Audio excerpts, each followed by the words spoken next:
Hello friends, welcome to Kavitha Suresh vlogs. అందరు ఎలా ఉన్నారు? బాగున్నారా? నేనైతే చాలా బాగున్నా. మీరు కూడా బాగున్నారని అనుకుంటున్నాను. సో ఇవాళ ఒక మంచి వీడియోతో అయితే మేము ముందుకు వచ్చేసాను. ఈ వీడియో స్కిప్ చేయకుండా పూర్తిగా చూడండి. ఇది చాలా మందికి యూజ్ అయ్యే పర్ఫెక్ట్ వీడియో. అస్సలు మిస్ అవ్వద్దు, స్కిప్ చేయొద్దు, పూర్తిగా చూడండి. అప్పుడే మీకు అర్థమవుతుంది.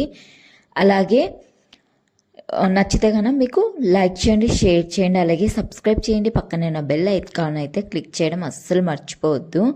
ఇవాళ చాలా మంచి టిప్స్ అయితే తీసుకొని వచ్చేసాను.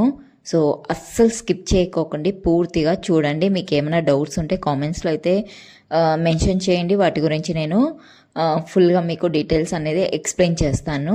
సో ఇంకా ఆలస్యం చేయకోకుండా వీడియోలోకి అయితే వెళ్ళిపోదాం. మనము మంత్లీ శాలరీ వచ్చే వాళ్ళకి వీడియో చేసాం, అలాగే 2 lakhs శాలరీ వచ్చే వాళ్ళకి వీడియోస్ చేసాము. బట్ ఇప్పుడు ఏంటంటే ఈ వీడియో వచ్చేసి డైలీ ఇన్కమ్, అంటే కూలి పనులకి వెళ్ళే వాళ్ళకి కానీ, లేదు అంటే చిన్న పనులు డైలీ ఇన్కమ్ కోసం చేస్తారు కదా, లైక్ వెజిటేబుల్స్ కట్ చేసుకునే వాళ్ళు కానీ, లేదు అంటే చిన్న ఇండ్లు కట్టడానికి మేస్త్రీలు ఇట్లా వర్కర్స్ వెళ్తూ ఉంటారు కదా, వాళ్ళకి డైలీ కూల్ అనేది ఇస్తారు. వాళ్ళకి ఈరోజు ఈ వీడియో అయితే చేస్తున్నాను అనమాట. వాళ్ళు ఎలా ఎర్న్ చేసుకోవాలి ఏంటని. వాళ్ళకి వచ్చే శాలరీనే, వాళ్ళకి వచ్చే అమౌంట్ చాలా తక్కువ కదా, వాళ్ళు ఎలా సేవ్ చేసుకోవాలా ఏంటి అనేది ఈ వీడియోలో అయితే డీటెయిల్గా ఎక్స్ప్లెయిన్ చేస్తాను. వీడియోని అయితే స్కిప్ చేసేయకుండా ఫుల్గా అయితే చూసేయండి. ఇప్పుడు రోజుకి కూలికి 250 300 అయితే వెళ్తారు కదా అండి. సో అప్పుడు మీరు ఏం చేయాలంటే, మీకు వచ్చే శాలరీ చాలా తక్కువ అవుతుంది. అంటే నేను శాలరీ అంటే రోజు కూలిని మీరు నెలకి నెలకి చూసుకున్నట్టయితే చాలా తక్కువ అవుద్ది. అప్పుడు మీకు ఇంటి రెంటు ఇవన్నీ కూడా కష్టమైపోతాయి కదా. సో అలాంటప్పుడు ఏం చేయాలి అంటే కన్నా, మీకు వచ్చి డైలీ 200 కానీ, 250 కానీ, 150 కానీ, అది ఎంత అమౌంట్ అయినా సరే దాంతో నుంచి కొంచెం అమౌంట్ అయితే తీసి పక్కన పెట్టుకోవాలండి. మీకు 250 వచ్చిందనుకో, 50 రూపాయలు అయితే పక్కన తీసి పెట్టుకొని 200 మీకు వచ్చిన దాంతోనే ఖర్చులు అయితే పెట్టుకోవాలి. అలాగే ఇంట్లో మీరు ఒక్కరే సంపాదిస్తే కుదరదండి. ఎందుకంటే మనకి తక్కువ జీతం వచ్చేటప్పుడు కొంచెము ఇంట్లో భార్యాభర్తలు ఇద్దరూ సంపాదిస్తూ ఉంటేనే కొంచెము ముందడుగైతే వేయగలము.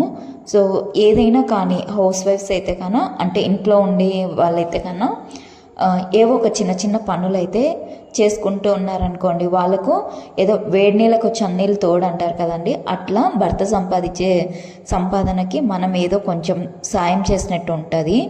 కాబట్టి ఇంట్లో ఉన్న లేడీస్ కూడా చిన్న పనులు, మీకు కుట్లు అల్లికలు రావడమో, లేదు అంటే చాలామంది ఇప్పుడు స్నాక్స్ ఐటమ్స్ అంటే ఇవి చెక్కలు, చక్రాలు ఇలాంటివి చేసి అమ్ముతూ ఉంటారు కదండి.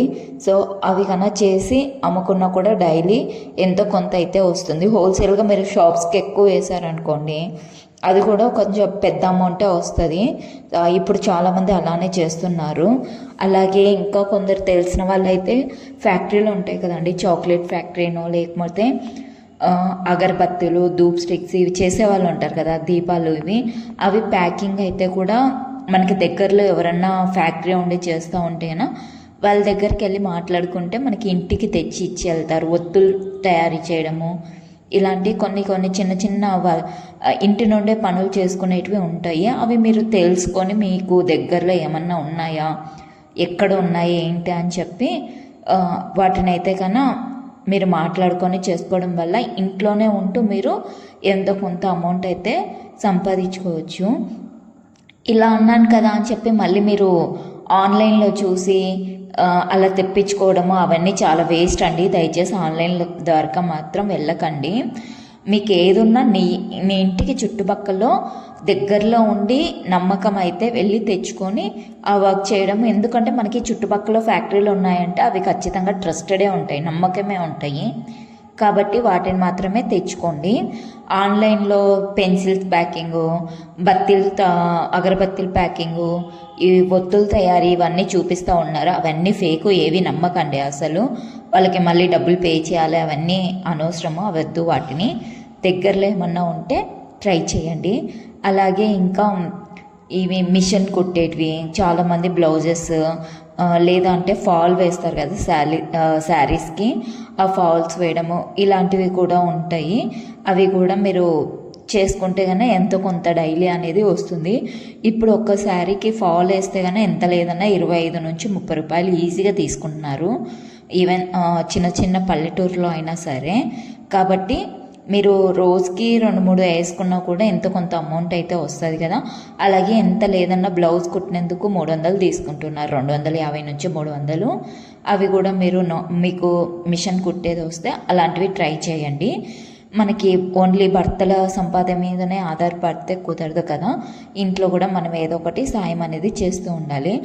అలాగే ఇప్పుడు మనకి జీతం తక్కువ వస్తున్నప్పుడు మనం ఇండ్లు రెంటు మ్యాక్సిమం పల్లెల్లో అయితే కనుక సొంత ఇండ్లు ఉంటాయి.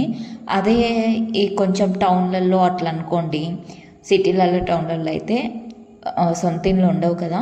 సో అలాంటి వాళ్ళు ఏం చేస్తారంటే చాలా తక్కువ రెంట్కి ఎక్కడైతే దొరుకుతుందో అక్కడ తక్కువ రెంట్కి వచ్చేలా చూసుకోండి. అప్పుడు మనకి ఇండ్లు రెంట్ తక్కువ అయితే మిగతావన్నీ కూడా మనము సాల్వ్ అనేది చేసుకోవచ్చు, అంటే అడ్జస్ట్ చేసుకోవచ్చు. మనం ఒక కూరగాయల దగ్గర కానీ, బియ్యం దగ్గర కానీ, పాల దగ్గర కానీ అట్లా ఒకరోజు తెచ్చుకోకపోయినా మనం అనేది అడ్జస్ట్ చేసుకోవచ్చు. కానీ ఇంటి రెంట్ అలా కాదు కదండి, నెల అయ్యేసరికి ఖచ్చితంగా కట్టాలి. కాబట్టి ఇంటి రెంటు ఎంత వీలైతే అంత తక్కువలో చూసుకోండి. అలాగే చాలామంది కూలి పనులకి వెళ్ళే భర్తలు అయితే కన్నా కొంచెం బ్యాడ్ హ్యాబిట్స్ కూడా అలవాటు చేసుకుంటూ ఉంటారు కదా. ఆల్మోస్ట్ వాళ్ళు చేసే వర్క్కి పెయిన్స్ ఎక్కువ ఉంటాయి. ఇప్పుడు కూలి పనులకి వెళ్ళే వాళ్ళు ఏం చేస్తారంటే ఆ మందు తాగితే కానీ వాళ్ళకి ఆ నొప్పులు అన్న డైనమేలో వాళ్ళు ఉంటారు. అలాంటి వాళ్ళు దయచేసి ఆ అలవాటుని కన్నా మానుకుంటే కన్నా మీరు చాలా అమౌంట్ అయితే దాచుకోవచ్చు అండి. ఎట్లా అంటే మీరు ఎంత లేదన్నా 100 రూపీస్ అయితే 100 రూపాయలు అయితే దానికి ఖర్చు పెడతారు. ఆ 100 రూపాయలు తెచ్చి మీరు మిగిలించుకున్నారు అనుకోండి, మీకు ముందు నెలలో మళ్ళా నెలలోనూ మీకు ఆ డబ్బులు అనేది ఉపయోగపడుతుంది కదా.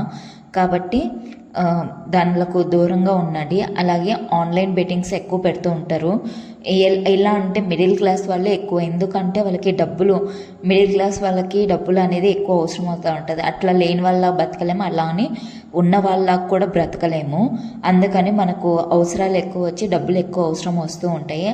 అలాంటప్పుడు ఈ చెడుదారులనే ఎక్కువ పడుతూ ఉంటారు. త్వరగా డబ్బులు వచ్చేది ఏంటంటే ఆన్లైన్ బెట్టింగ్స్లో వచ్చేదానికంటే పోయేది ఎక్కువ అండి.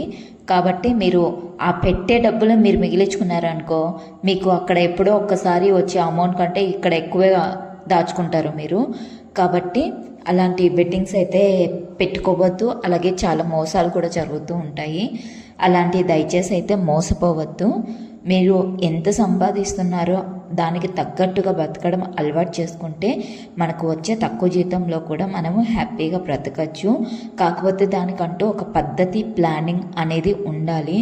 ఎప్పుడు ఏం తెచ్చుకోవాలి, ఎప్పుడు ఏ అవసరాలు మనకి ఏం వస్తాయి అనేది ముందుగా అంచనా వేసుకొని దానికి తగ్గట్టుగా ఖర్చులు పెట్టుకుంటే మనకి కూడా డబ్బులు అనేది మన దగ్గర చేతిలో ఉంటుంది. అలాగే ఎటువంటి సమస్యలు లేకుండా బ్రతకచ్చు.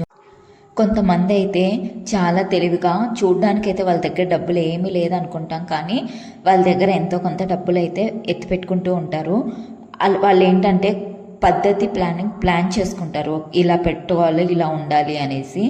అలాంటి పద్ధతులు మనం కూడా అలవాటు చేసుకుంటే మన దగ్గర కూడా డబ్బులు ఉంటుంది. ఎవరు కూడా మనల్ని వేలెత్తి చూపరు, అవమానించరు.